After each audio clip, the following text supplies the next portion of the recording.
मई 2023 के बाद से, तो जो एप्लीकेशंस लग रही हैं डिफरेंट सूट्स में, उनकी वजह से जो है कि जो ट्रायल की प्रोसीडिंग्स है वो आगे नहीं बढ़ पा रही हैं। देखिए, जो मामला था 2020 में मथुरा डिस्ट्रिक्ट कोर्ट में जन्मभूमि को विवाद को लेकर के सूट फाइल हुए। अब उसके बाद जो ट्रायल है वो यहाँ पे उच्च न्यायालय में शुरू हुआ।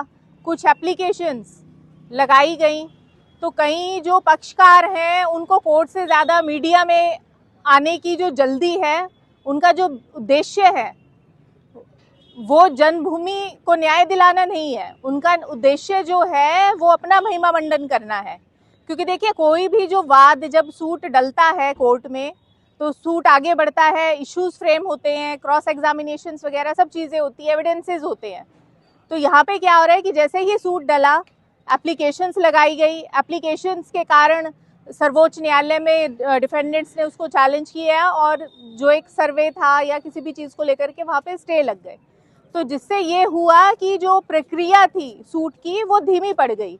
और अब पिछले कुछ महीने से जबकि कार्रवाई शुरू होने लगी है, तो अब फिर कभी सूट को अमेंड करना है, कभी अलग अलग टाइप से एप्लीकेशंस लगानी है।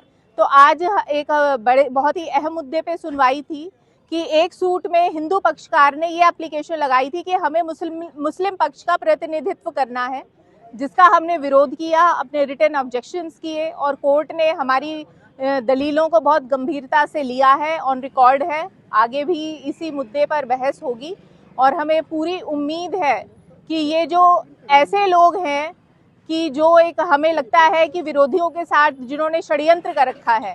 देखिए, आपके चैनल के माध्यम से मैं एक ये भी बात बताना चाहूँगी कि जब भी कोई वाद डलता है, कोई सूट दाखिल होता है, खासकर प्रॉपर्टी को लेकर के, तो उसमें आपके पास एक ये मौका होता है कि आप विरोधी किस किस को बनाएंगे।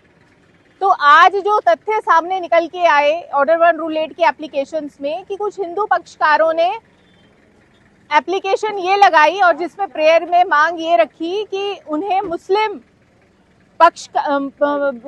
का प्रतिनिधि बनना है। तो इसमें हमने ये कहा कि एक तरफ तो आप भगवान श्री कृष्ण को रिप्रेजेंट कर रहे हैं और दूसरी तरफ आप मुसलमानों का हक मांग रहे हैं। तो इस चीज़ के लिए हमने कोर्ट से इंक्वायरी की मांग रखी कि जो तथ्य हैं वो सामने आए। तो देखिए, जो सबसे बड़ी अड़चन है वो ये सब ऐसे षड्यंत्र हैं जो छद्म रूप से हो रहे हैं और जो केस को आगे बढ़ने नहीं दे रहे हैं। और अगर हम राम जन्मभूमि के साथ, ज्ञानवापी के साथ, श्री कृष्ण जन्मभूमि के मामले को अगर हम कंपेयर करते हैं, तो जो कृष्ण जन्मभूमि का जो केस है वो बहुत ही ज़्यादा मजबूत है। क्योंकि जो सभी तथ्य हैं, चाहे वो एएसआई की रिपोर्ट्स हैं, हालांकि सर्वे का भी ज़रूरत नहीं है, एएसआई के पास इतने ज़्यादा तथ्य हैं, हमने अपने प्लेंट में वो सारे फैक्ट्स रखे हैं। तो अगर एक सही रूप से कहीं पे भी बिना किसी अड़चन के कार्रवाई हो, तो मुझे नहीं लगता कि 1.5 साल से ज़्यादा का वक्त लगेगा।